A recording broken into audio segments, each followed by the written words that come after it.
Niagale Bagayoko, bonjour. Bonjour. La transition doit faire les réformes institutionnelles structurantes pour que les futures élections soient équitables, dit le rapport final des assises de Bamako. Qu'est-ce que vous en pensez ? C'est l'un des volets qui, d'un point de vue déclaratoire, pourrait être le plus crédible, selon moi, dans la mesure où l'on s'aperçoit que les cycles électoraux successifs suscitent de moins en moins l'adhésion des populations, que l'on est face à une sorte de désillusion démocratique et que donc l'idée que la mise en œuvre de réformes doit primer sur l'organisation des scrutins peut s'entendre. Ce qui est plus problématique, en revanche, ce sont les délais prévus pour la mise en œuvre, parce qu'un délai de 5 ans, en réalité 6 ans et quelques mois depuis l'arrivée au pouvoir de la junte, est véritablement problématique. Cela excède même la durée d'un mandat électif dans un grand nombre de démocraties. Et la presse malienne de souligner le fait également que le colonel Assimi Goïta devrait tirer la leçon de l'histoire qui montre que tous ces frères d'armes qui ont pris le pouvoir par la force en sont ressortis par la petite porte. Est-ce que c'est si vrai que cela ? Alors c'est vrai dans une certaine mesure, mais ils sont quand même demeurés au pouvoir pendant de très longues années. Si l'on prend le cas de Moussa Traoré, qui a dû effectivement quitter le pouvoir seulement au bout d'une vingtaine d'années. Moussa Traoré qui d'ailleurs est demeuré paradoxalement ou non d'ailleurs jusqu'à son décès récent une figure perçu comme très crédible et comme un recours éventuel en termes de conseil ou d'orientation politique. Le cas d'Amadou Toumani Touré est différent puisque lui-même avait choisi de laisser le pouvoir aux civils et y est revenu par le biais de scrutins démocratiques. Et si l'on prend le cas d'Amadou Sanogo, il n'a effectivement pas pu prolonger son passage au pouvoir, mais il a bénéficié d'une amnistie. Donc je ne partage pas totalement cette analyse. Et est-ce que les 23 ans de régime du général Moussa Traoré peuvent être le modèle du colonel Assimi Goïta et du Premier ministre Choguel Maïga ? Je pense que c'est extrêmement difficile, mais que tout l'enjeu se situe là en réalité. Parce que ce qui est au cœur de la situation malienne aujourd'hui est de savoir ce qu'est réellement la démocratie. Parce que bien entendu, le contexte international n'est absolument pas le même que celui dans lequel a exercé ses fonctions Moussa Traoré. Mais l'on s'aperçoit d'un durcissement sur la scène internationale plus généralement qui pourrait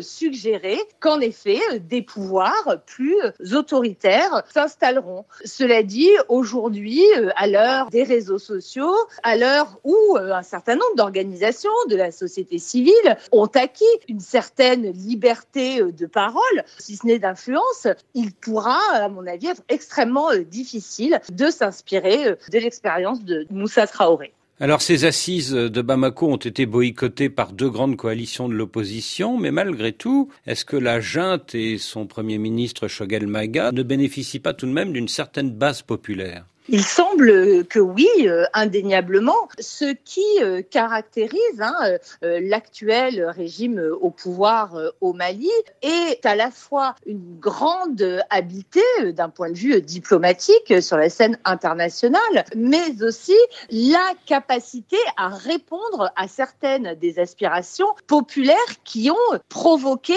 les manifestations massives qui ont conduit à la destitution du président Ibeka. Je pense notamment à la mise en œuvre de cette politique en matière de lutte contre la corruption qui est extrêmement populaire, tout comme de l'intention manifeste d'élargir les partenariats stratégiques avec les différents acteurs internationaux. Mais il n'est cependant pas certain que la junte réponde à toutes les attentes, et notamment d'un point de vue sécuritaire, parce qu'aujourd'hui, c'est quand même l'enjeu majeur. Alors dimanche se tiendra un sommet extraordinaire de la CEDEAO sur le Mali. Qu'est-ce que vous en attendez ? Je pense que ce sommet est absolument crucial, non pas seulement pour le Mali, mais pour la CEDEAO elle-même. Parce que l'on parle très souvent du sentiment qui se manifeste contre la France ou contre la MINUSMA, contre les acteurs internationaux en général, derrière lequel on voit une instrumentalisation, mais on parle beaucoup moins de ce rejet de plus en plus massif dont fait l'objet la CEDEAO en raison des contradictions entre son mandat et les objectifs qu'elle s'est fixés et les décisions prises. De manière très concrète, la CEDEAO, à travers la vision 2020 qui avait été adoptée en 2007, avait résolu de passer d'une CEDEAO des États à une CEDEAO des peuples. Et on s'aperçoit à l'inverse qu'il s'agit d'une organisation dont les décisions sont de plus en plus intergouvernementales et qui contribue à asseoir, si ce n'est des coups d'État,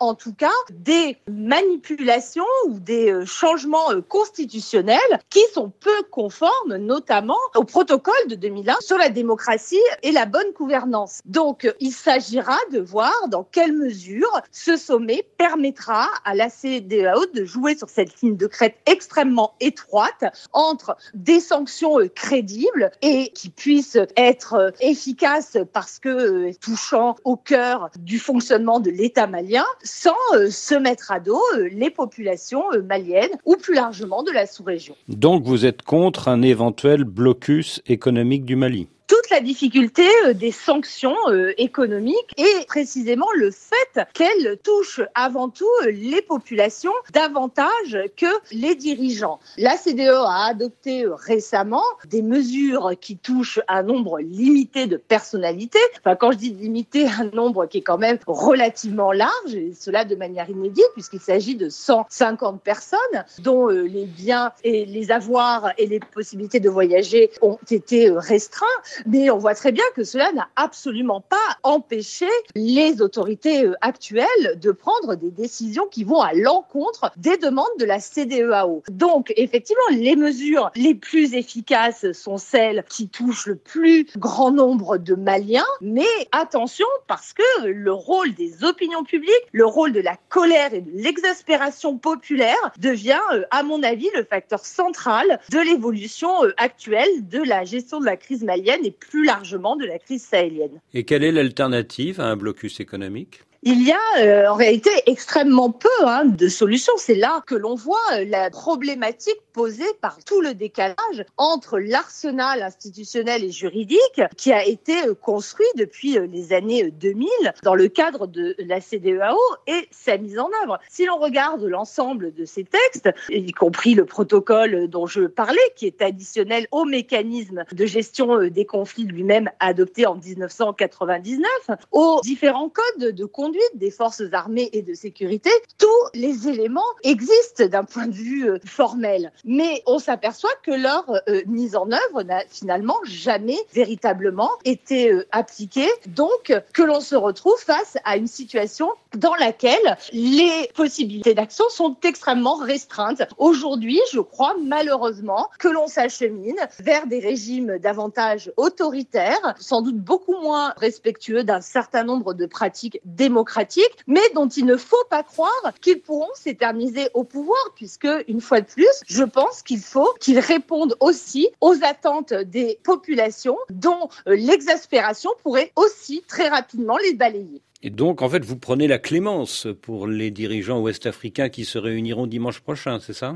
Non, absolument pas. Moi, je pense qu'il faut absolument appliquer les principes qui sont consignés dans les textes et être extrêmement ferme dans leur imposition. Mais je ne suis pas certaine qu'ils puissent être suivis des faits, étant donné l'ensemble des contradictions que l'on a vues dans la prise de position d'instances comme la CEDEAO ou comme l'Union africaine au cours des dernières années. Oui, c'est-à-dire que vous pensez qu'il y a des divisions au sein de la CEDEAO avec des États inflexibles comme le Niger et des États peut-être plus compréhensifs à l'égard de la junte malienne comme le Sénégal ? Absolument, comme le Sénégal, comme le Togo, que l'on peut citer également.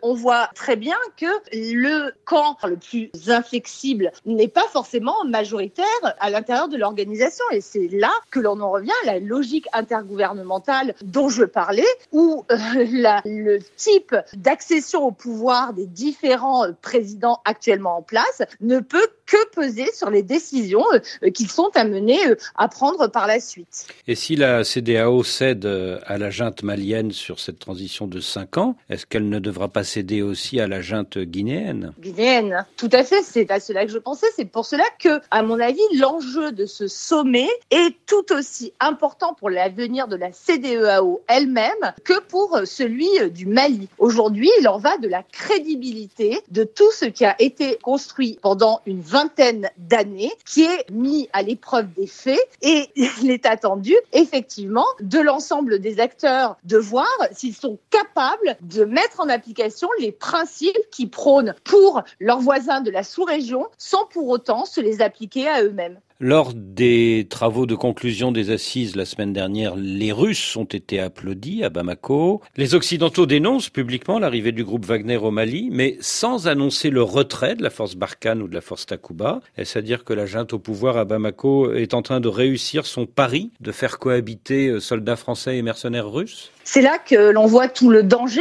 qu'il y a eu à fixer sans arrêt de nouvelles lignes rouges qui ont finalement toujours été franchies par les autorités maliennes, que ce soit lorsque la France a exigé que toute négociation avec des groupes djihadistes soit exclue, ou lorsqu'elle a demandé à ce que le calendrier électoral soit respecté. Et de nouveau, aujourd'hui, en ce qui concerne l'arrivée de ce groupe. En effet, la déclaration du 23 décembre, qui a été adoptée par un grand nombre de pays européens, 15, plus le Canada, est effectivement étonnante, puisque alors qu'il avait été répété, notamment par la France, qu'elle quitterait le Sahel, enfin en tout cas qu'elle ne pourrait absolument pas cohabiter avec le groupe Wagner, cette déclaration affirme que la France, les partenaires européens resteront dans le pays. Donc oui, à mon avis, il s'agit d'une victoire diplomatique pour la junte malienne de ce point de vue-là. Mais est-ce que cela pourra tenir d'un point de vue opérationnel ?